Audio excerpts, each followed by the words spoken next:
All human beings who want to be superior to the other animals ought to struggle with every resource not to be like cattle passing silently through life.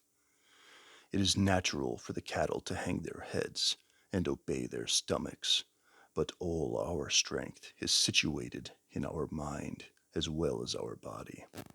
We use the mind more for control, the body for servitude. The one we have in common with the gods, the other with the beasts. And so I think it more upright to seek glory with our inner resources than with our physical strength. And, since life is itself brief, to make the memory of our lives as long as possible. I say this because the glory of wealth and physical beauty is fluid and fragile, but virtue is held brilliant and eternal. That is the title crawl, if you will, to Sallust's The Cataline Conspiracy. And I'll be reviewing just this book today. I'll get to the Jugurthine War and the histories at another date. So, it's 1st century BC. Rome is experiencing decline. And the susurrations, if you will, of malcontent are already forming upon the empire. And there's a man named Cataline who's about to seize upon this and try and win this glory for himself. Now, Sallust was a historian chronicling these events. Cataline himself, as a symptom, as we said, of the times that he lived in. But it's worth noting that Cataline himself represents a type. He's almost like a sort of Jeffrey Epstein of the Republic at that time. Now, he ran for office many times. He was a man of power and influence and wealth. He was running for higher offices. He failed, but, excuse me, he did manage to win some support and some powerful friends. Now, spoiler alert, the conspiracy ultimately fails due to the combined efforts of men like Julius Caesar and Cicero. Cicero played a big part, actually. When he was able to discover that the conspiracy was on, he told the conspirators to, at least the ones who had alerted him, he told them with instructions, continue in the conspiracy, continue to get more evidence to condemn those who are inside of it even further. Now, what I find so fascinating about Sallust's read here is, as I'm about to read a few excerpts from it, I want you to pay attention to this sort of invisible thread that you can tug on and trace through history all the way to the present day. Sallust essentially fires this flare inside of the air that if you don't have the right attunement to it, you won't be able to even see it. It's outside of the visible spectrum. But if you've got UV glasses or something of this nature, it's in microwave form. Can't see it with the naked eye, but if you know it's there, you know it's there. And that's kind of what he's doing. He's firing this flare up to alert people about this rot that's set in, that brings about men like Cataline. And he laments this fact. He laments that it's the destruction of virtue. It's men growing soft that gives rise to this. I'm not going to say the thing, oh, hard times create strong men. I'm not going to say it. We are talking about that, but I'm not going to say it. And what ultimately happens is Cataline almost succeeds at one point. In fact, Sallust is going to say that if not for a mere, he attributes it to fortune. I would attribute it to providence, but if not for the quick action of providence, the Republic was about this close from falling. He says it was in more danger than it had ever been since its founding. That all the senators were walking through the market one day, and Cataline, this powerful man's, his people were there, these young men that he had basically won over through, I'll read that in a second. I'll tell you how he got them. But he delivers weapons to these men, and they were just to kill all these senators. He says that if not for just a minor error on their part in coordinating this attack, this was this was all but in the bag for Cataline. And he ends up getting run out of Rome. He makes his final stand. There's a battle, several battles. Cataline loses. He dies. Now, at its face, prima facie, doesn't sound too interesting, but Sallust is talking about something timeless here. He's speaking to things that go well beyond Rome. Now, the actual book, Cataline's Conspiracy, I want to say it's 40 to 50 pages long. It's not that long at all. It's very interesting.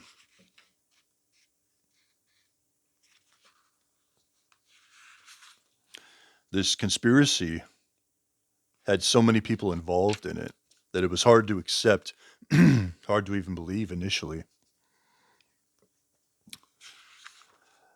I'll read a little bit of this.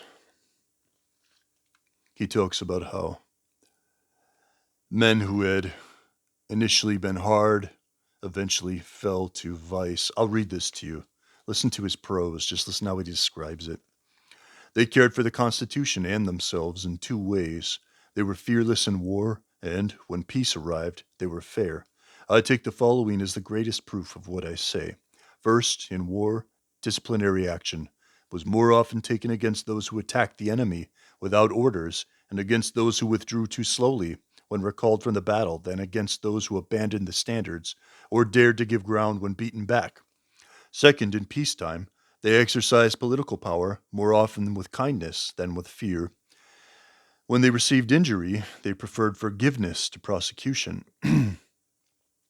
But when hard work and just action had increased the republic, when great kings were defeated in war, uncivilized nations and vast peoples subdued by force, when Carthage, the rival to Roman power, had been eradicated, when all the sea and all the lands were accessible, fortune began to grow cruel and confuse everything.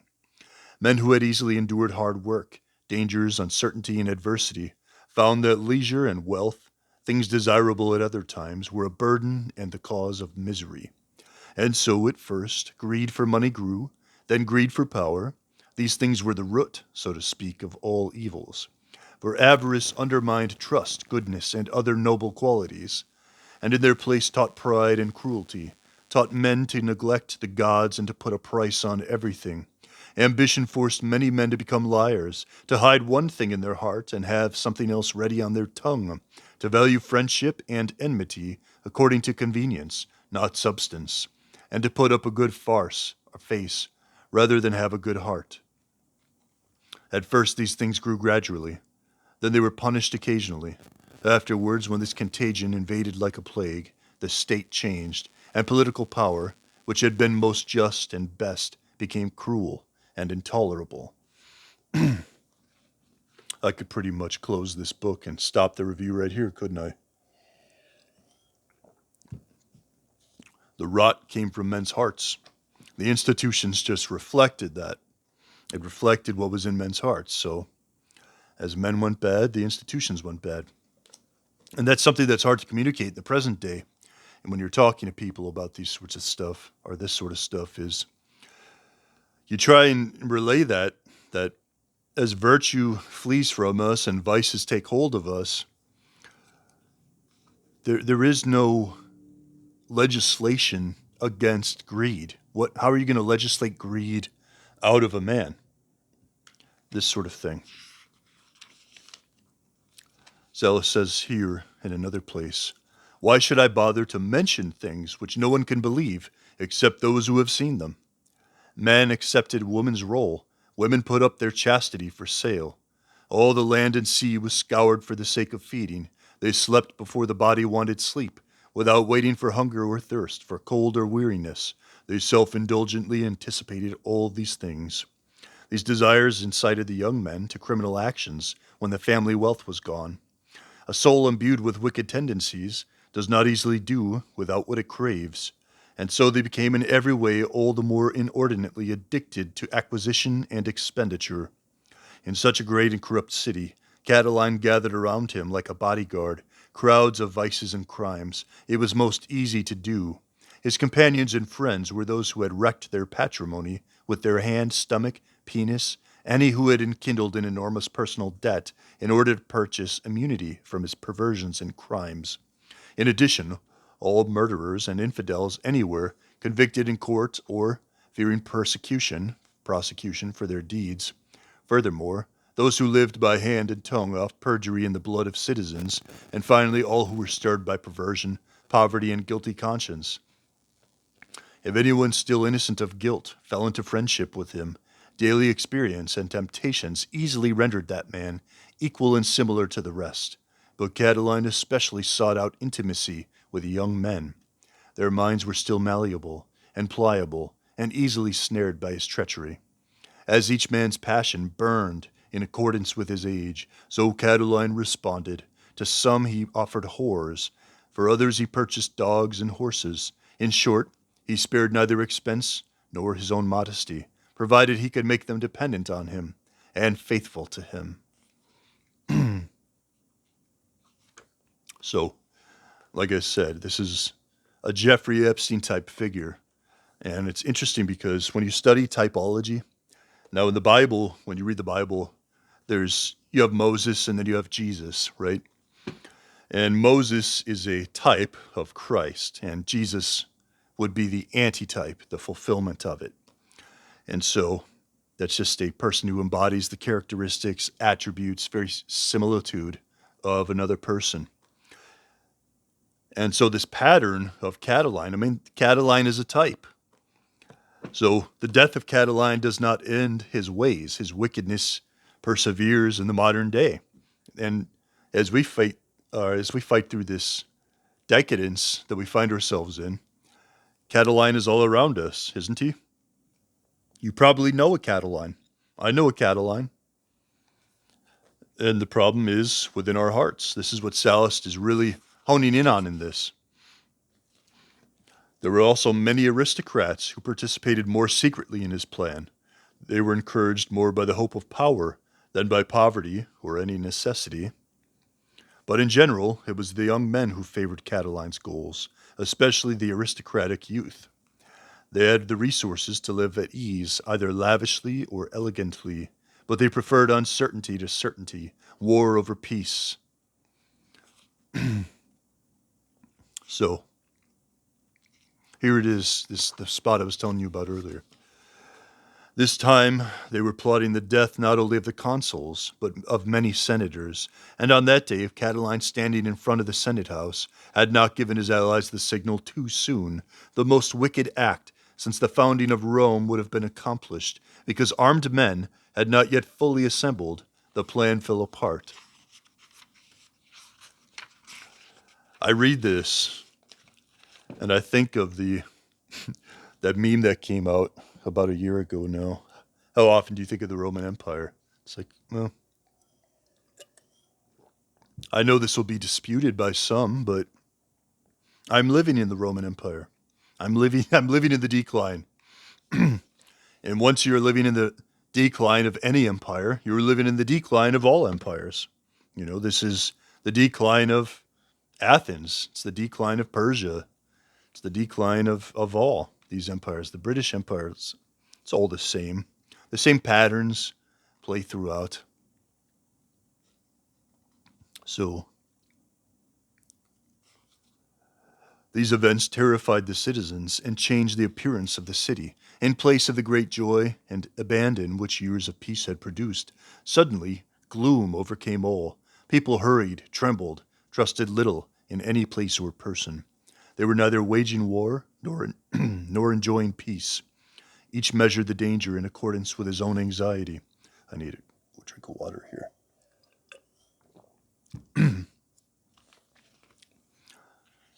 I think we're living in times similar to this. At that time, it seems to me, the empire of the Roman people was in an especially deplorable state. Everything from the rising sun to the setting sun was dominated by and obedient to Roman arms, and at home there was abundant peace and wealth, things that humans consider most important. But nevertheless, there were citizens who, with unwavering hearts, were intent on destroying themselves and their state. Indeed, in spite of two decrees that were passed by the Senate, no one from the great multitude of men was induced to expose the conspiracy, and no one at all left the camp of Cataline.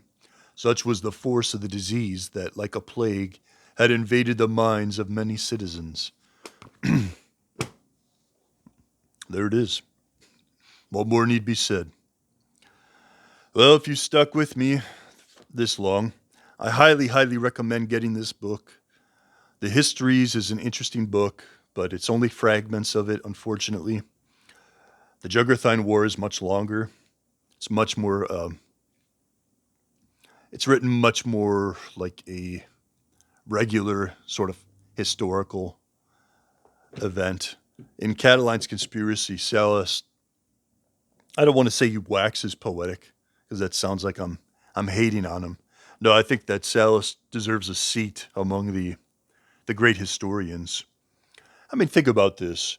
When you hear people talk about historians, Sallust is not a name that gets brought up. In fact, when he is brought up, they talk about his rough writing style. But if you think about what I just read to you, I think he's very eloquent with his speech. He doesn't waste words. He says exactly what he wants to say. Gets in, demolition, gets out. So, highly recommend this. Get the Oxford World's Classics edition. This is really great. And keep looking for that invisible sort of meta-narrative in history. And you'll see just how wicked and deplorable the human heart can be. And I think this is one of the biggest problems of the modern day is we sort of have this assumption that, well, I think this is fading quickly, but when people grew up, many people who grew up were growing up under this assumption that people were mostly good. And it's not that you don't want to believe the best in someone or be charitable. Obviously, you want to do that, but what happens is you start to see treachery all about you. You know, it's almost the norm in certain cultures and times. And I mean, if you think about Sallust just described OnlyFans. He just described these institutions, gatekeeping, select people are allowed, select people aren't. Virtue is the enemy of the modern day. And anyone who's espousing virtue ethics is looked at like a buffoon. This is some old, archaic kind of concept that's not needed anymore. And Sallust points out that these sorts of conspiracies are only able to rise up when virtue is not present. If virtue in a healthy society, Cataline can't exist. He can't show up. Okay? But due to that decline, Sallust becomes the norm. So, yeah, if you stuck with me this whole time, God bless you. Hope you enjoy the review. Hope you read the book.